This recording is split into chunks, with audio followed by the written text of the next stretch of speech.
Hello ఆ బావా, చెప్పరా. ఏం చేస్తున్నావు బావా? ఏం చేస్తున్నావు? మనోడు చనిపోయాడు కదా. ఆ, ఎవలే? అలా ఆడే. నీకు తెలియదులే. మీ మా ఫ్రెండ్. నాన్నయ్య మీ నాన్నయ్య మాట మంతి లేదురా బాబు, ఫోన్ అది చేయడం మానండి.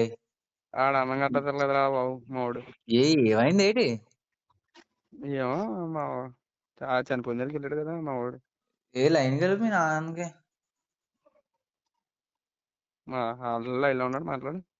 హలో చెప్పరా. ఏమైంది మాయా? పోవద్దన్నానంట. ఏమవుతుంది, ఏం చేస్తావో ఎంతకని కష్టపడి 9 నెలలు మోసుకంటారు తల్లిదండ్రులు. పెట్ట పిల్లలు పెంచి రెక్కల్లో దాచుకొని పెంచి పిల్లలు మేము పెద్దోళ్ళు చేస్తారు. ఇంక తర్వాత తల్లిదండ్రుల గురించి ఆలోచించరు, ఏమీ ఆలోచించరు. గుంట వస్తే చాలు, మధ్యలో వస్తే చాలు, పళ్ళు ఎగిలితే చాలు వెనకాల పోతారు. ఇంక మా జీవితాలు, మా బతుకులు ఇద్దరు, మా తండ్రి ఎలా పోతే మా తల్లి బతుకు చూస్తారు ఎట్రా బాబు మీరు. ఇప్పుడు ఆ గుంటలో మా ఓడాల అబ్బాయి, మా ఓడాల ఫ్రెండ్ ఉన్నాడు కదా. ఆడేదో అమ్మాయి ఏదో మోసం చేసుకుని సూసైడ్ చేసుకుని చచ్చిపోయాడు. అంటే ఇటు రాకూడదని చెప్పేసి ఇటు వేరే దగ్గరికి వెళ్ళాడు.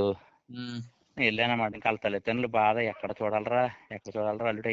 అంత నరకం, అంత ఎంత బాధ, ఎంత తగులు, అంత మరి ఎవ్వరు అంత బాధపడిపో, పగవాళ్ళకి ఆ బాధ రాకూడదురా. ఒక ఆడది పళ్ళు ఎక్కలెత్తే మీ జీవితాలు మీరు ఎగరేసుకొని పోతారు ఆటోమేటిక్గా. కానీ తర్వాత మా బాధలు ఎలా ఉంటే మీకు అర్థం చేసుకోరు కదా. అలాగని అందరు అమ్మాయిలు అలాగ ఉంటారు కదమయ్య. కొంతమంది అమ్మాయిలు కూడా మోసపోయిన వాళ్ళు ఉంటారు కదమయ్య.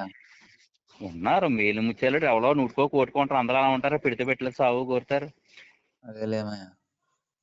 వస్తారని ఎదురు చూడడం ఆశ, రారు అని తెలిసి కూడా ఎదురు చూడడమే ప్రేమ అంటే.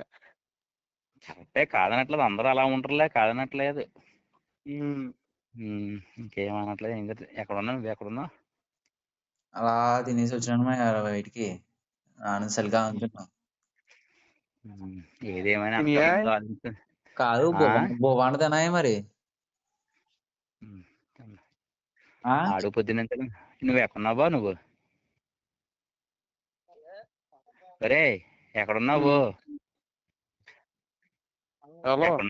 ఎక్కడున్నావు మరి? రాయితే నువ్వు ఇద్దరం కలిసి తినేద్దాం పోయితే.